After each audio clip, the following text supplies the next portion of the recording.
2 రోజుల పాటు ఉజ్బెకిస్తాన్ లో పర్యటించిన ప్రధానమంత్రి నరేంద్ర మోడీ భారత్ కు చేరుకున్నారు. తాష్కెంట్ లో జరిగిన షాంఘై సహకార సంస్థ శిఖరాగ్ర సదస్సులో పాల్గొన్నారు ఆయన. చైనా అధ్యక్షుడు జిన్పింగ్, రష్యా అధ్యక్షుడు పుతిన్, ఉజ్బెకిస్తాన్, తజికిస్తాన్ అధినేతలతో సుదీర్ఘ మంతనాలను జరిపారు. ఎన్ఎస్జీలో భారత సభ్యత్వానికి మద్దతుపై ఆయా దేశాల అధినేతలతో చర్చించారు ప్రధానమంత్రి మోడీ.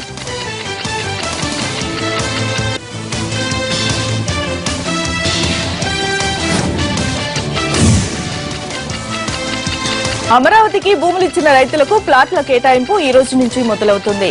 ముందుగా నేలపాడు రైతులకు పట్టాలను ఇస్తారు సీఎం. అమరావతికి భూములు ఇచ్చేందుకు అందరికంటే ముందు నేలపాడు రైతులే ఒప్పుకున్నారు. అందుకే అక్కడి నుంచి పంపిణీ మొదలు పెడుతోంది ఏపీ ప్రభుత్వం. లాటరీ పద్ధతిలో రైతులకు ప్లాట్లను కేటాయించనుంది సీఆర్డీఏ. స్థలాల కేటాయింపుతో రైతుల్లో కొత్త ఉత్సాహం కనిపిస్తోంది. మరోవైపు అమరావతి ప్రధాన రహదారిని ఈ రోజు ప్రారంభిస్తారు సీఎం.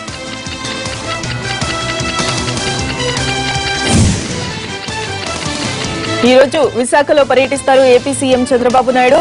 స్మార్ట్ సిటీగా ఎంపికైన విశాఖలో పలు ప్రాజెక్టులకు అంకురార్పణ చేస్తారు ఆయన. జీవీఎంసీ పరిధిలో అన్ని సేవలను ఒకే చోట పొందేందుకు రూపొందించిన కమాండ్ అండ్ కంట్రోల్ సెంటర్ ను బాబు ప్రారంభిస్తారు. స్మార్ట్ సిటీలో ఇదే తొలి ప్రాజెక్టు. తర్వాత స్మార్ట్ సిటీ మిషన్ పై ప్రధానమంత్రి నిర్వహించే వీడియో కాన్ఫరెన్స్ లో బాబు పాల్గొంటారు. మధ్యాహ్నం 3:30కు సీఎం విశాఖకు చేరుకుంటారు. ఎయిర్పోర్ట్ నుంచి నేరుగా జీవీఎంసీ కార్యాలయానికి చేరుకుని అక్కడ స్మార్ట్ సిటీస్ పై ఏర్పాటు చేసిన ఫోటో ఎగ్జిబిషన్ ను సందర్శించాక మిగతా కార్యక్రమాల్లోకి వెళ్తారు సీఎం.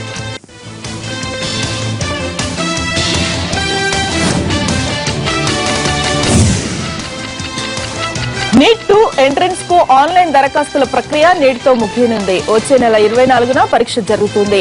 వైద్య, దంత వైద్య కళాశాలలో ప్రవేశాల కోసం నీట్ 2 నిర్వహిస్తోన్నారు.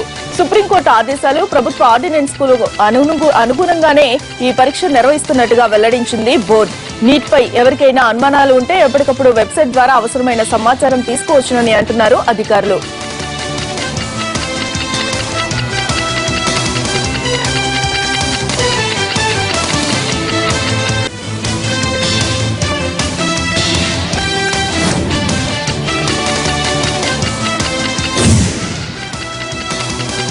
మల్లన్న సాగర్ బాధితులకు మద్దతుగా TTDP working president Revanth Reddy ఇవాల్టి నుంచి దీక్షను చేపట్టబోతున్నారు. 2 రోజులు నిరాహార దీక్షను చేస్తారు ఆయన. మల్లన్న సాగర్ ప్రాజెక్టు కారణంగా భూములు కోల్పోతున్న రైతులకు సరైన నష్టపరిహారం కల్పించాలని డిమాండ్ చేస్తూ ఆయన దీక్షకు దిగుతూ ఉన్నారు.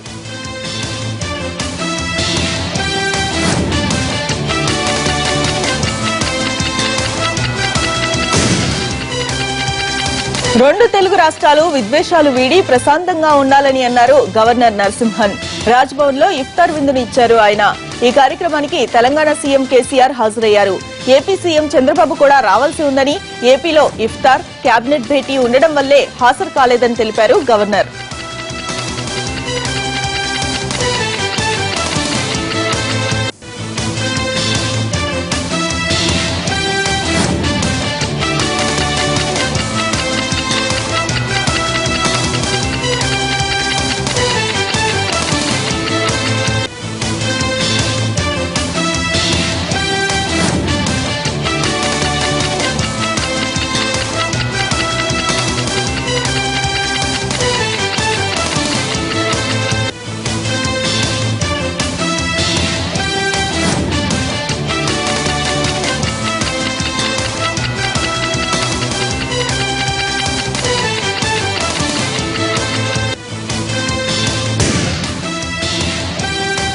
గుంటూరులో జరిగిన ఇఫ్తార్ విందులో సీఎం చంద్రబాబు పాల్గొన్నారు. అందరినీ ఆప్యాయంగా పలకరించారు. తర్వాత ముస్లిం నేతలతో ప్రత్యేకంగా సమావేశమయ్యారు. అందరికీ శుభాకాంక్షలు తెలిపారు చంద్రబాబు.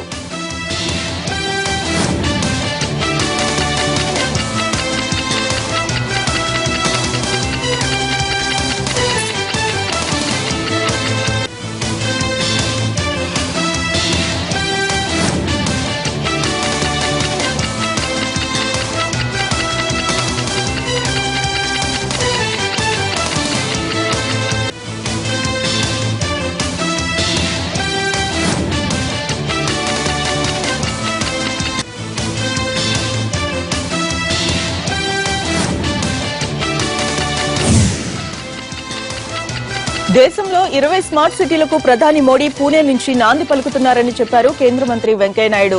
ఎన్డీఏ 2 ఏళ్ల పాలనలో ఎక్కడా అవినీతి కనిపించలేదని అన్నారు ఆయన. దేశంలో బీజేపీ వేగంగా విస్తరిస్తుందని అన్నారు. రాజ్యసభకు మళ్లీ ఎన్నికైన తర్వాత తొలిసారి నెల్లూరు జిల్లాకు వచ్చిన వెంకయ్యకు సన్మానం చేశారు స్థానిక నేతలు.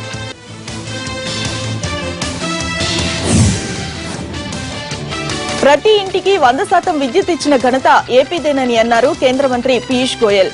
సీఎం చంద్రబాబుతో భేటీ అయిన ఆయన విద్యుత్ సరఫరా నష్టాలను నివారించారని, దేశంలోనే తొలిసారిగా స్మార్ట్ మీటర్లను ప్రవేశపెట్టారని ప్రశంసించారు. పీయూష్ గోయల్ బాధ్యతలు చేపట్టాక విద్యుత్ రంగం పురోగమిస్తుందని చెప్పారు చంద్రబాబు.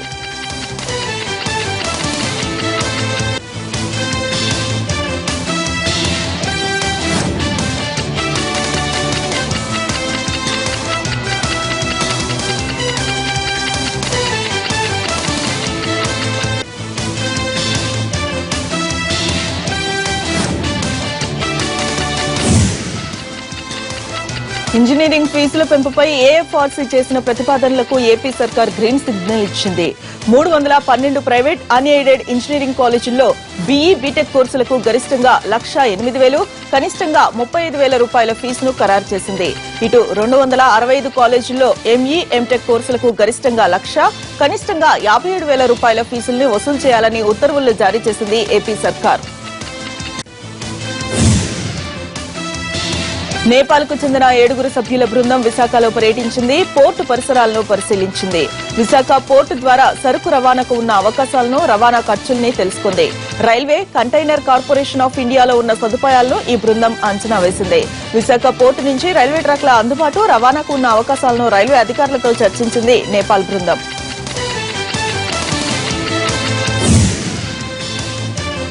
పార్టీ ఫిరాయింపులకు పాల్పడిన ఎమ్మెల్యేలపై అనర్హత వేటు వేయాలని తెలంగాణ అసెంబ్లీ స్పీకర్ను కాంగ్రెస్ ఎమ్మెల్యేలు కోరారు.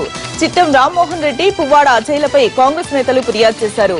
అధికార పార్టీ అప్రజాస్వామికంగా ఫిరాయింపులను ప్రోత్సహిస్తోందని ఎమ్మెల్యే గీతారెడ్డి అన్నారు. అన్యాయం జరుగుతూ ఉన్న స్పీకర్ స్పందించడం లేదని చెప్పి ఆరోపించారు ఆమె.